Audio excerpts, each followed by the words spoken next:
as rumor has it, there's a chance that Neymar is going to go and willingly freeze his nuts off in Chicago. I find this hard to believe.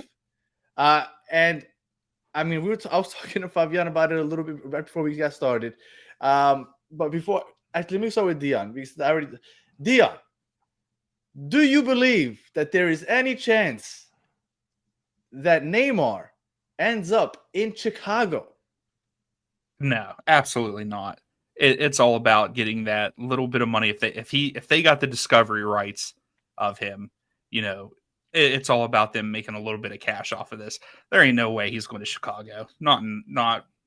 I just can't see it. I think he'll end up in Miami, I believe. Joe, I agree with Dion that he'll end up in Miami. What was one of the roster rule changes that we just talked about? The trade for cash, right? Let's think about the fact that a team that has Neymar's discovery rights gets him and immediately flips him to Miami for a cash trade.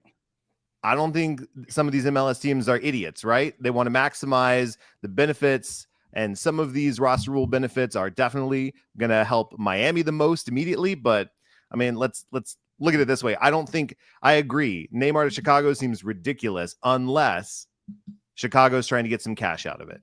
Now, it said there were other MLS teams. Fabian, I don't know if you know of any of the other MLS teams, but I'm hoping one of them is Dallas. It's not Dallas. But could it be? It could be, but it's not Dallas. I mean, obviously, it has to be New York and LA, right? Yeah, let's be realistic. Orlando. I never actually thought about them signing Neymar and then flipping him for a cash trade with the new rule, which would be weird. That would be a crazy. That would be the most MLS thing of all time, right? Like I didn't even think about that because what if they can get 30 million off of Miami for him, right? Right. But Neymar would have to agree to that, and he wouldn't agree to it. Like, he has such a love for the Jordan brand because he was Jordan for so long, and then he loved Michael Jordan in the city of Chicago that he was helped about. Well, it's funny because I was trying to build a connection in my head earlier today, and I was like, well, maybe. Yeah. No, I think this is, like everybody said here, this is a discovery rights thing.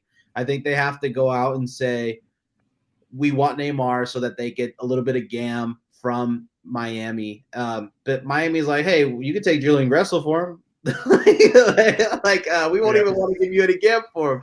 Because is he really going to go there? Does he want to be shoveling ice in snow? I don't think so.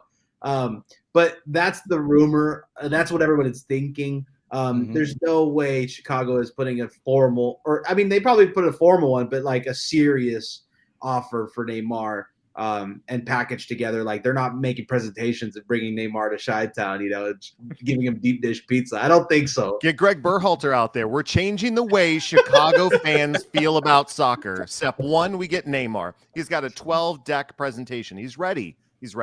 Sleeping giant Chicago Fire. All right. Could you imagine Neymar playing under Triple G? No, but I want to see it. I just want it to exist. I feel like Neymar goes to Chicago only if you tell him, hey, you're not going to play a minute for Chicago. You're going to Miami. This is the way we got to make it work. I mean, it's definitely a weird one. But yeah, it has to be New York City FC or the LAFC, right? The other teams that are involved. Or the Galaxy, right? I mean, and the LAFC have an open DP slot, right, Fabian? Yeah, exactly. LAFC, I think, has 11 open spots all over their roster. I don't know what the hell they're doing either. We can get into them in a little bit also because they're FC Dallas like halfway. Yeah, exactly. Yeah. With Giroud, that's what they got.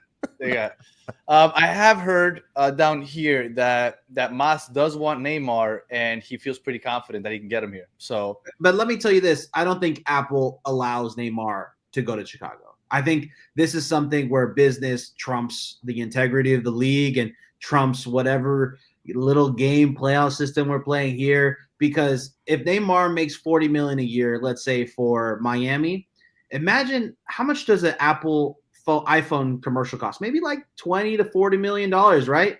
Imagine Neymar playing on an iPhone and then turning around and winking. Apple's gonna want that, and I'm gonna tell you this because that's gonna pay for his whole salary, right? Like Neymar is literally baby Messi when it comes to hype and everything. So I don't think whoever the Apple exec is working on the MLS account, I think they're going straight to Tim Cook with this one and say, hey, MSN exclusively on Apple TV should be what we were showing the world, and there's no way the Chicago Fire step in the way of one of the biggest organizations of all time. So unfortunately, I think this is a situation where business is going to trump any integrity of this league. Fun fact, before we move away from Neymar, MSN, everybody's hyped about them getting together. The last time they played a game together was July 29th, 2017. I was there. It was El Clásico here in Miami, Real Madrid versus Barcelona. That was the last time the MSN played together was actually in Miami. Wow. They played that game. They beat Real Madrid 3-2, and then Neymar left like a couple days after that. So there you go. The last time that the MSN played together was in Miami.